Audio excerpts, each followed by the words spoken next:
Bonjour, Tansei, greetings, bonjour everybody. Given my Indigenous roots, I'm certainly not a lumberjack, kind of the opposite, and I was related to many fur traders. Some Indigenous peoples actually do live in igloos and own dog sleds, but I'm not one of them. And while I don't know Jimmy or Sally or Susie, I do know the Governor General. I have a chief, a grand chief, and even sometimes a prime minister, but never, ever a president. I speak English, French, and Anishinaabe, and I pronounce about ba-ba. I proudly sew the country's flag on my backpack when I travel, and right next to it is the embroidery of a crane, a marten, a bird, a fish, a bear, a loon, and a deer, the 7 original clans of the Anishinaabe people. I believe in peacekeeping, democracy, and diversity, all things introduced to Europeans by Indigenous peoples.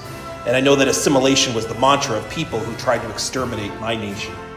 And thanks to Indigenous peoples in treaty, Canada is the 2nd largest landmass, the first nation of hockey, and the only safe haven left in North America. My name is Niigaan, and I am Kanata, the original Indigenous name of this place, and a name that means the village.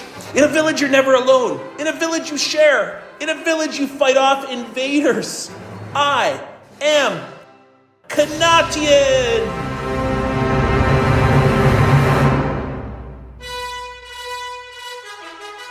The Winnipeg Free Press proudly presents, in partnership with CJNU 93.7 FM, Niigaan and the Lone Ranger.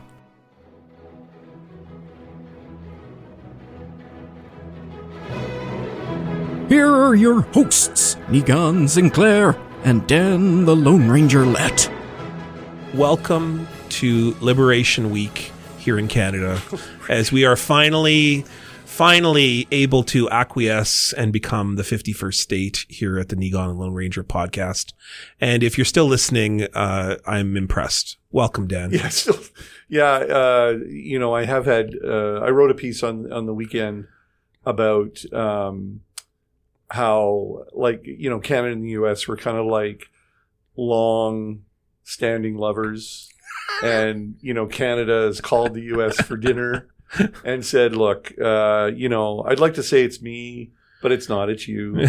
And we can't go on like this. And then I had 3 very impressive people, Mariette Miller from the World Trade Center and the Bank of Canada, Gary Dewar, former Manitoba Premier, and Lloyd Axer, the former parliamentarian, talk about what we have to do to basically have an open relationship where we're free to trade and date with other trading nations.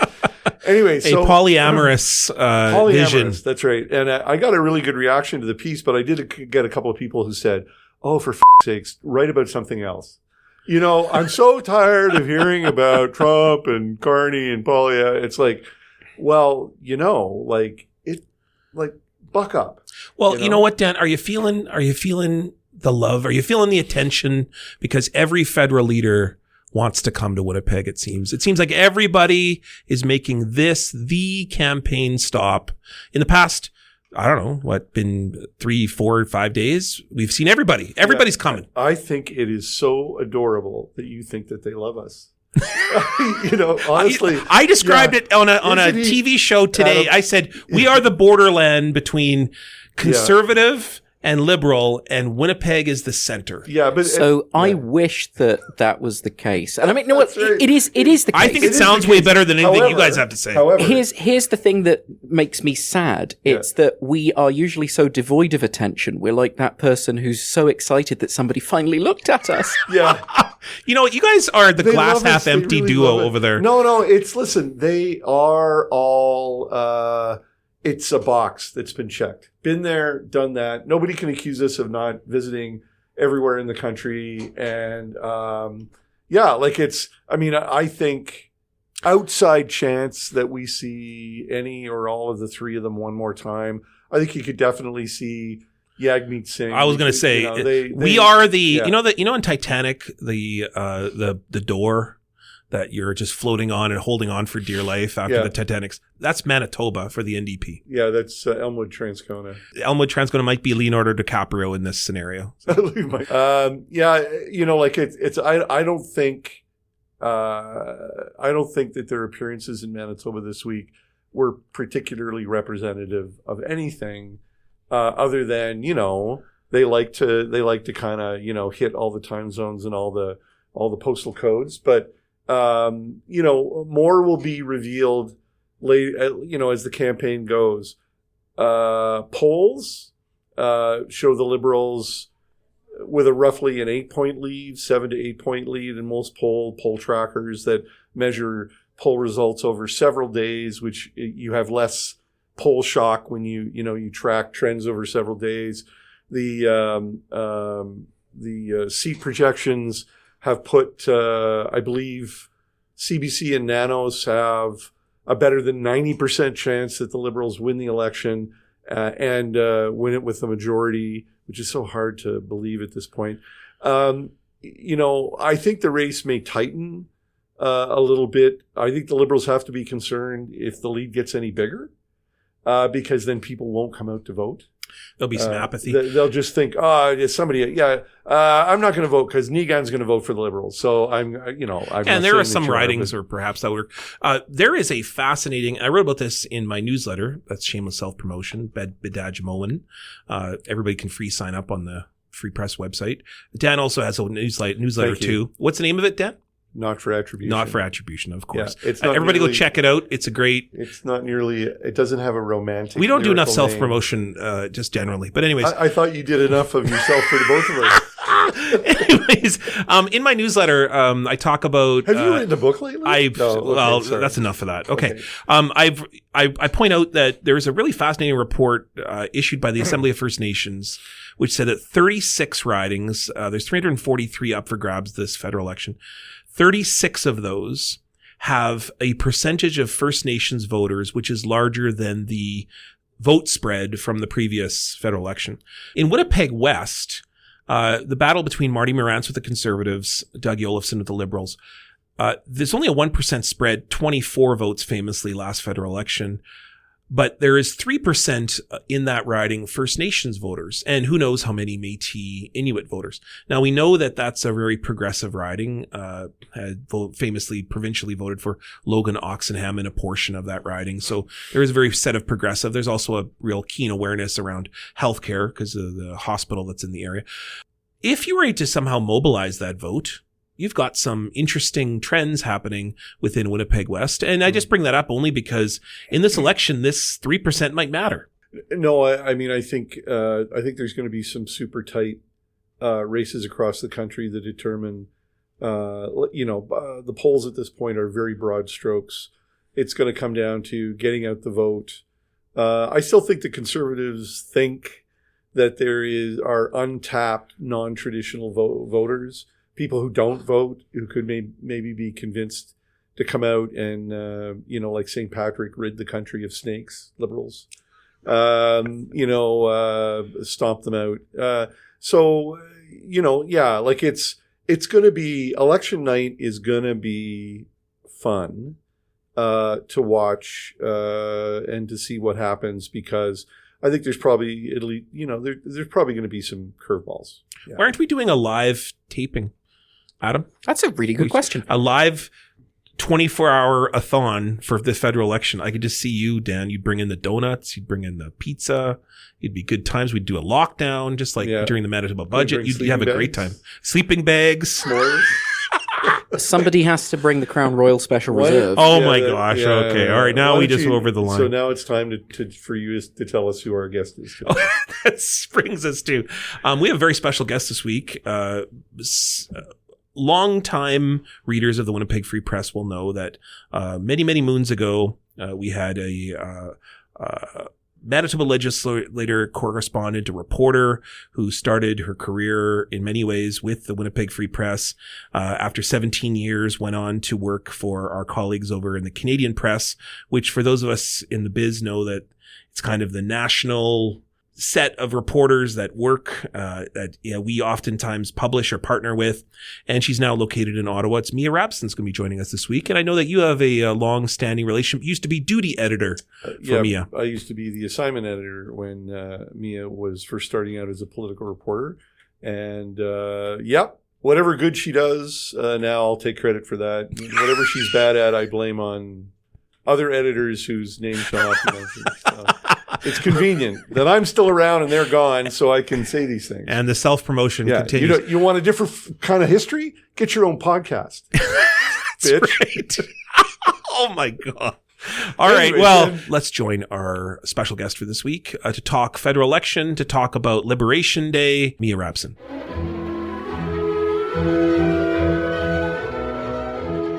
Welcome, Mia. Thank you. It's great to have you. And of course, I see you occasionally in Ottawa at a show that we are both on occasionally. And it's nice to see you, even though we are not going to mention. We won't mention the name of the show because we don't give free advertising. Yeah. Do we? I don't know. As soon as somebody else from this, like somebody from CBC proper, decides to appear in our podcast, then we'll mention the CBC. But other than that, So Mia, you've been covering Parliament Hill. You've been covering, formerly the Manitoba Legislature, and of course, so you're very uniquely positioned for our conversation for today because it is, as we are taping this, Liberation Day. Do you feel liberated? I feel liberated every day. It's a significant day because today is the day in which, just in a few hours from our taping right now, President Trump is going to announce the end of the world. All economies will come to a screeching halt, and we will all hand over every penny that in our pockets to the United States. Are you ready? So that's the doomsday scenario. Yeah. Are you not a little frustrated that I'm not going to give out the exact time, but that, we're sort of midday, depending on what your time zone is that the details of Liberation Day are still being withheld? Like, what is he waiting for, a primetime audience? I'm not even convinced that he has the details. I think he's waiting for the details himself. I mean, this is sort of the message we've been given for days now, is they're not going to get ahead of the president because he is unpredictable and he has a habit of changing his mind, and something that he thinks this morning might change by the afternoon. And it's all incredibly complicated. So it is frustrating because, we've had this conversation in our newsroom, the number of times we've had to update a story after it's been written because he has said something, and then we read the actual order and it is not at all what he actually said it was going to be. It's I think frustrating. Should be called Frustration Day, maybe, is a better Frustration Day. I have a question for you to start off for today, and I was thinking about as I was thinking about our interview that we're going to have for you for today. I was asked this question by a Toronto media person who, and they said, why are all the federal leaders coming through Winnipeg? Like, why is it that in the past 36 hours, 48 hours or so, we've seen all the federal leaders who have come through Winnipeg? We had Mark Carney here in front of a big, massive Canadian flag hung off the legislature, rehung, as it were. We have Jagmeet Singh this morning, who's in Winnipeg.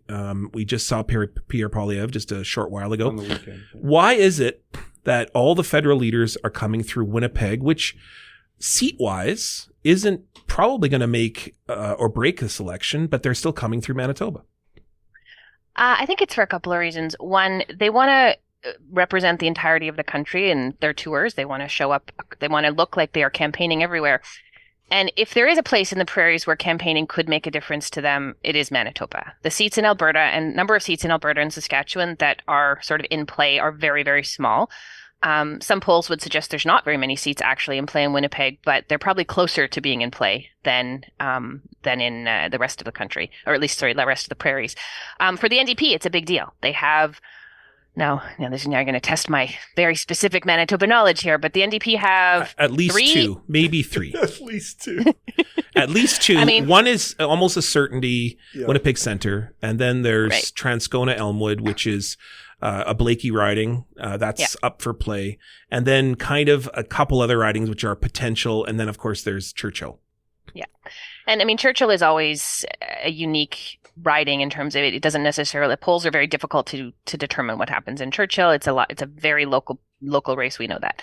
But in Winnipeg, like the NDP, I mean, this isn't an existential crisis for the NDP in this election because they are on the verge of being eliminated as a party, depending on how things go in right now. They have seats in Manitoba, seats in Winnipeg that they've held for a long time. They just won one of them back in a by-election, but they kept it in a by-election last year that the Conservatives put a lot of effort into. So for Jagmeet Singh to be campaigning there, these are seats that he still thinks he can win. And almost are a must win if he's going to have any kind of representation there's some suggestion right now that the NDP would be lucky to win 3 to 5 seats. So it's tough for them.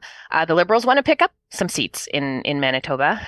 So that's why they're there. And of course, Elmwood Transcona is definitely still on the list for the Conservatives for a pickup. That's probably the only seat, I think, in Manitoba that the Conservatives might think about picking up, but they have some seats that are at risk. I mean, North Kildonan, Kildonan St. Paul is riding. It's a seat that the Liberals used to hold, and if the Liberal numbers in Winnipeg that the polls suggest they're at hold, that's a seat the Liberals could take from the Conservatives. So that's why they're there. They're partly because they want to make a show of the prairies, but there's also seats that they actually that are in play and that they need to sort of make a lunge for lack of a better term. Yeah. So, and be honest now. So what was the reaction in your shop in Ottawa when you found out that Pierre Poilievre wasn't going to let you guys go on the plane with him? Because I have my own reaction, which I'll share with you. He's still quite bitter about it. I'm not sure he'd be on the plane, but he's still bitter. I mean, like, I had heard rumor of this ahead of time. So what was the reaction? I mean, it has been on the surface that this was going to happen for months. They were the only party that wouldn't give us an answer. When they were 25 points up in the polls a couple months ago, I was convinced it wasn't going to happen. That the leader, Pierre Poilievre, his campaign manager, Jenny Byrne, did not want reporters on the plane with them. There were people within the party, other staffers, senior people who thought that was a mistake. And so they had been going back and forth on this for a long time. As the polls started to change and the Conservatives were no longer up by significant margins, the hope was that maybe they would feel they had to change their mind, that they would feel they would need the media coverage. They didn't. So the bigger frustration was that we didn't find out for sure until just a few days before the campaign actually was launched, which made planning one of my jobs is scheduling for everyone in our office, and so trying to figure out that schedule all of a sudden has become a lot more complicated. That said, we're making it work, and it's more to their detriment than ours. And to be honest, we've been able to make it to every single one of his major, he calls them message events. We would know them as news conferences. We've been to almost every rally, if not every rally. But what we're not getting and what they're not getting reported on, and maybe they don't want this, is some of that in-between stuff. Things where you can get a sense of how the leader is being received, and rather than just at a big rally, you stop by to do a couple photo ops, you see how people are reacting to him and what they're talking about and what they're asking him about. And that's the stuff that's missing from this campaign in a way that you just get much more easily when you're on the plane. So the reaction wasn't happy. I can't say that we were thrilled with the decision. But to be honest, it's also given us some flexibility. We've been able to do things instead of being totally trapped with the campaign on the tour, going exactly where they need to go at all times. We go and do his news conference, and then we can go off and actually dig into stories and do our own reporting on the ground with more flexibility. So it's not all bad. It is harder. It's not all bad. Well, the problem that I have, because I've ridden the planes before, and I do think that the soft contact that you have with the leader and the leader's people, and the chance to kind of chew things over and, I know what you guys said, but what you really mean kind of conversations are really valuable. And I think it's a bit of a miscalculation. But the worst part of it is, like, I had this whole image in my mind for what was going to happen in the last week of the campaign on Pierre Poilievre's plane. And, if things continue to go bad. So if you saw The Dark Knight, that it opens up with, like, Bane, showing up on this plane, and they blow the plane in half. So I thought they would pack all the reporters into the front of the plane, and then Jenny Byrne and Pierre Poilievre would, they'd be airlifted out as it blew up and, like, hit the ground. So I can't use that. for the top of the no. column now. So I mean, it is to their detriment at times. I mean, last week when Donald Trump unexpectedly announced those auto tariffs, we were not expecting those to happen that day. Carney had the extreme good fortune of having announced an auto event, an auto thing that morning, but that was a happy accident for them. We were not expecting that to come down that day. You already had Carney responding. You had Jagmeet Singh responding very quickly because he had a media contingent with him. Pierre Poilievre and his team had to scramble and find a way for him to suddenly do a statement to reporters who were gathered at a rally.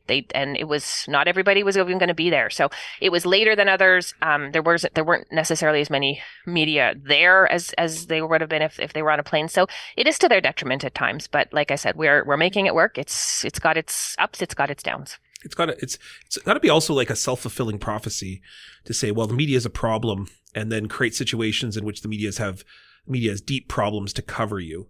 So now you can say, well, look at all of these. We didn't get fair coverage.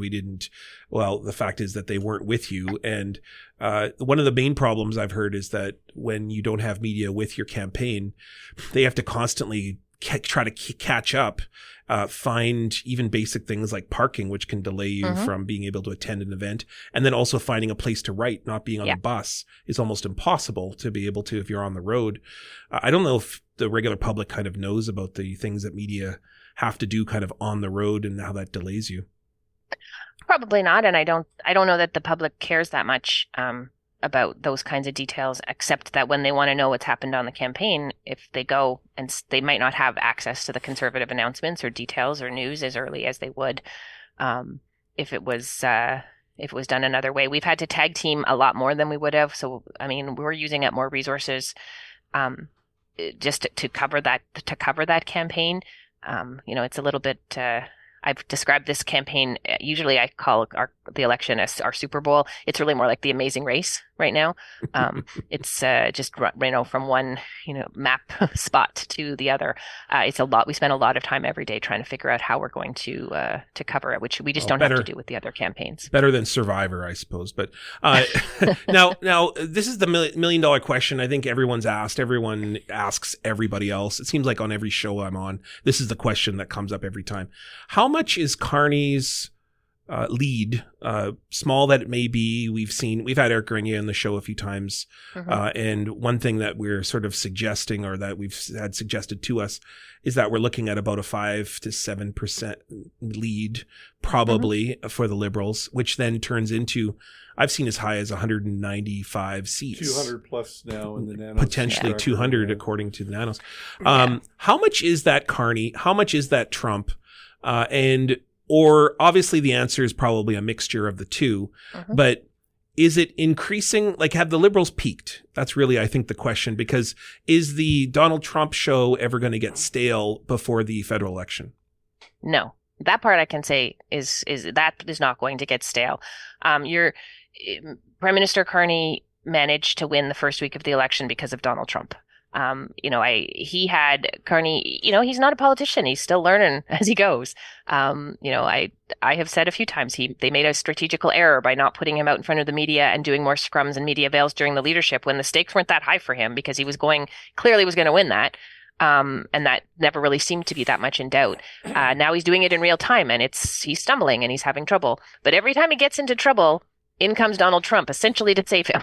It's, last week he had made a mistake. He mispronounced the name of a new candidate in Quebec, and also got the location of the Montreal massacre in 1989 wrong. It was starting to dog him. And just as that was starting to unfold, Trump comes in with auto tariffs, and he gets to look prime ministerial, and then he had a call with Trump, and there was no doubt he won the first week of the campaign. Second week of the campaign, the Liberals they made a strategical error, not parting ways with a candidate who had what we sometimes refer to as a bozo eruption. He didn't let the candidate go, and they dogged them for days. The day that starts to become another big story, because they finally did let him go, not only do the Conservatives also have 2 or 3 candidates that they've parted ways with, in comes Donald Trump again. So the Trump factor, to answer your question, is not going anywhere. It's going to keep coming up. And it is a very big factor in this election. Going just by some polls, more than half of the people who have switched to the Liberals since And not Liberal supporters, but those who actually switched to vote for the Liberals since the beginning of January have cited Mark Carney and Trump. Those are their top two reasons. And as a combination of factors, they look at Mark Carney as someone who's managed the economy through very, very sticky times in the past, and even through what conservative governments in Canada, had praised him for. He's for many Canadians, he is coming off as the steady hand on the wheel that they need right now to tamp down their own anxieties about what's going on. The other factor, though, is Poilievre himself. The conservative numbers that were, even with those giant leads that they had in the fall and early part of this year, were never based on people's enthusiasm for the leader. It was more that they didn't like Trudeau, they didn't like the Liberals, they wanted change.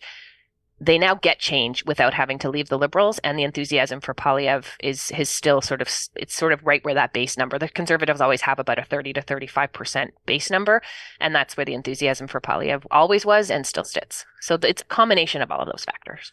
It's always thus in party politics that political parties that are about to implode usually do things in the lead up to that betray the notion that they had any idea that they were at risk.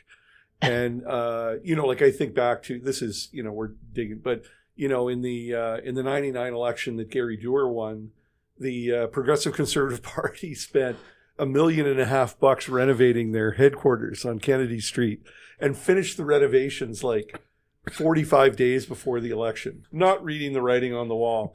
So I can't get over the idea of Pierre Poilievre doing an exclusive interview with Jordan Peterson in January. Like, this just keeps throbbing in the corner of my mind as I sort of think about this, because that is like, you are only speaking to the wingnut crowd through Jordan Peterson, right? You're talking to the radical libertarians. You're talking about the far right, anti-vaxxers, anti-everything, anti-government. You're talking about ridding the government of anti-woke ideology. How did I guess the question we're all going to have to answer, how did the Conservatives not see that adopting the lexicon of Trump world wasn't going to backfire on them? Like, why didn't they start, moderating what they were doing last November? I mean, there's people in the Conservative Party that are asking those questions. Yeah. I mean, that was one of the big things in the first week of the campaign was, people who are and have worked for the Conservatives in the past coming out, MPs, they're like, what are we doing here? Because, and it was one of the stark days last week was you have Mark Carney coming out and, putting back his prime minister's hat on and responding to Trump tariffs with a $2 billion fund to help the auto industry. And that was the headline on the Conservative announcement that day, was they were allowing people to put another $5,000 in a tax-free savings account. And I mean, I'm sure for people who want to put $5,000 more in a tax-free savings account, it's a great day. But at the same time, their messaging is that people don't have an extra $5,000 right now. So it seemed a little bit odd, but it also just the scope of those two announcements, and they weren't pivoting. And a lot of Conservatives were wondering, when are we going to start? Like, there is one issue that Canadians are really caring about right now, and the Conservatives were not talking about it. That's changed now. He is starting to talk about it. He came out this morning. He had an announcement talking about wanting to renegotiate the Canada-U.S. trade deal early. Let's get it reopened. That's fine, except people have been talking about that already happening with tariffs. The call that Mark Carney had with the president last week, they finished by saying that they would agree after the election to start negotiating a new economic pact. So it just still feels like it's a little bit delayed, but he is responding to that. That said, one of our reporters spent a lot of time following Poilievre around in Atlantic Canada over the last sort of several days. And he's talked to a lot of people who are attending his rallies and events. They're saying the same things that Mr. Poilievre is saying. One of the reasons the Conservatives aren't pivoting is because those people at those rallies are saying, yeah, Trump is Trump. Anybody can deal with it. So it doesn't matter who deals with him. I care about this. I care about the carbon price. I care about affordability. I want to. That's what they're hearing from the people who are really backing them. And so that's, I think, a large part of why they're not pivoting, because within that bubble of support, they are responding to the messages and the demands that they're hearing. So Chris Selly in the National Post wrote a column a couple days ago that says, like, well, why would you change strategy when 38% of the public is supporting you? And I could point out one really good reason, because 38% isn't enough to form government. But it usually is. Usually is. Well, no, it's not. In the past, 38% is enough for the Liberals to support government or form government because they have a really efficient vote. But Stephen Harper formed a minority government with 36%. Yes, no. But he had support in Quebec and Atlantic Canada. This Conservative Party appears to be retrenching to Northern Ontario and the West. And no, I mean, but I think you probably did follow the 2023 provincial election here pretty close. Pretty close. Yeah. So the Progressive Conservative campaign, they bet on the fact that they didn't need to build a big tent, that they could draw in enough support by not competing for that centrist big tent. And, Marty Larkin and Heather Stephenson massively miscalculated on that. Well, they can start a support group with Jenny Byrne if this one ends up in the same way. Yeah, no, there's a special purgatory for people that run. I'm not sure. I do understand they're going to blame the media about this. That's why, we've been, and why he's they said he would be doing interviews with local media when he was traveling, but he's not doing interviews with anybody. Actually, I was going to ask you this, is it just my imagination, or are none of the leaders doing interviews right now? I can't find evidence that any of them are. Yeah. I have not seen evidence that they have done any so far. I've heard about a few that are coming up that I'm probably not allowed to talk publicly about. It's, you often, when they're in a location, they'll do, interviews, especially with local private radio or maybe, some of the ethnic language media. It happens. And I haven't actually seen a ton of evidence of that. Although, I also admit that I live in my own little bubble in Ottawa and don't always see evidence of all of those things. And, conversation or an interview that one of the Liberals had with one of their local media outlets in January just lost him his re-election bid. Yeah, so, but no, I don't think that's why. It is actually sort of interesting. I mean, this is how Mark Carney ran his campaign, his leadership campaign. He didn't do interviews. He talked to American media more than he talked to Canadian media. So, the one thing that the parties all feel, the Liberals and the Conservatives in particular, is that they have so many ways to get their message out directly to Canadians that they don't need to do as much media, earned media, as we like to call ourselves, as much as they used to. So there's that as a factor. The Conservatives also, 2 months ago, this was going to be a victory lap for them. They didn't think, or didn't seem to think, that they had to do much in order to bring it home, to quote the Conservative leaders, one of his favorite slogans. The two big things that they planned on running this election against were Justin Trudeau and the carbon tax, and neither of those things exist really anymore. Not even in BC. No, I know. Not even in BC. And then, people were asking, in mid-February, when it was clear that neither Justin Trudeau or the carbon tax were going to be on the ballot, we're asking then, were the Conservative, how they were going to pivot, how they were going to reshape their campaign. And they just did not. They seem to have a plan and they're sticking to it. And no, right now, 38% isn't enough, because the Liberals have gained almost all of the support that's collapsed from the NDP and the Bloc in the polls right now. They've taken some of their support back from the Conservatives. I think, a month ago, the Conservatives, or 2 months ago, were at 48% in most polls. So, they've lost 10 points. All of that's pretty much gone to the Liberals. So it isn't enough. And, it does seem odd that they have been so entrenched in in just continuing on with the strategy that they had, except that this is also the strategy that Justin Trudeau did for the last 2 years. People told him for 2 years, you're a problem. You're dragging your party down. It's time to leave. And he kept saying, well, no, if we just say it loud enough and long enough, people will start to hear it and they'll come to our side. So Trudeau also thought that Trump was going to create sort of an opportunity for him to be able to be a sort of national leader that he tried to grapple onto right at the end there. We sort of have time just for one more question, but I think it's a big one. Today, Mark Carney suspends his campaign. announces rather loudly to everyone who can listen, I'm going back to Ottawa to be the prime minister now. Mm-hmm. And of course, Pierre Poilievre doesn't get an opportunity to do that. He's made an announcement that nobody really has heard about or isn't as interested in anyways. Mark Carney gets to be the prime minister to make this kind of combative announcement in relation to the retaliatory tariffs announced by Trump. So if we were advising Mark Carney, do you tell him just keep going, appear prime ministerial, even though you may not always be the greatest at French, you're gaffing fairly regularly on press conferences, but just stay the course, keep going. The momentum is there for you to be able to just ride this sort of facing off versus Trump all the way to April. Is that the plan, or the April election? That seems to be the plan from the Liberals. I mean, they like what they're seeing.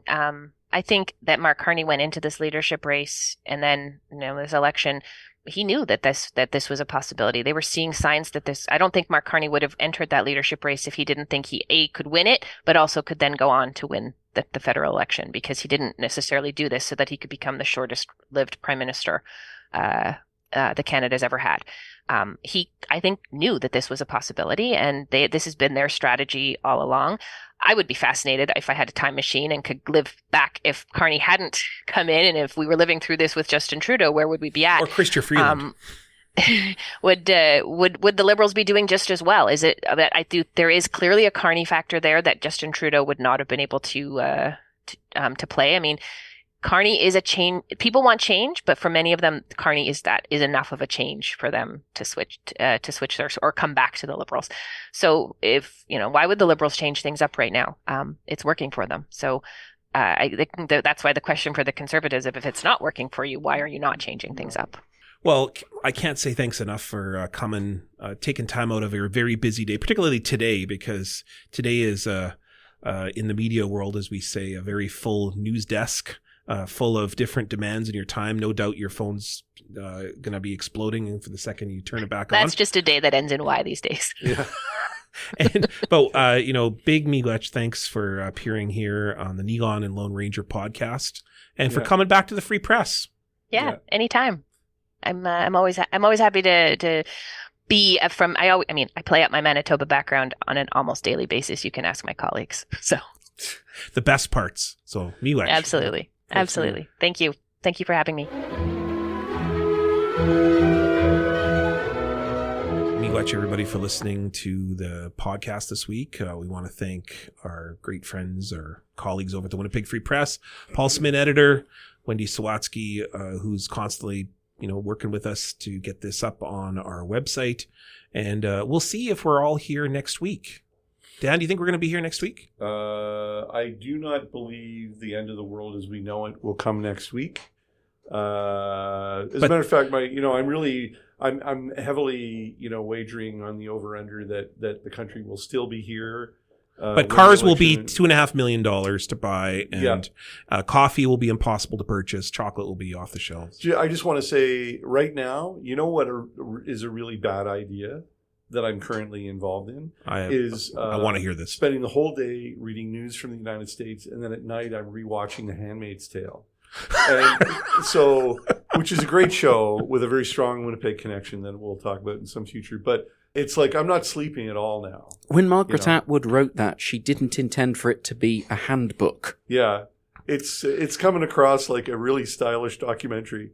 So, well, I look forward to constantly and seeing your happy face / big bags under your eyes when we do our next week episode.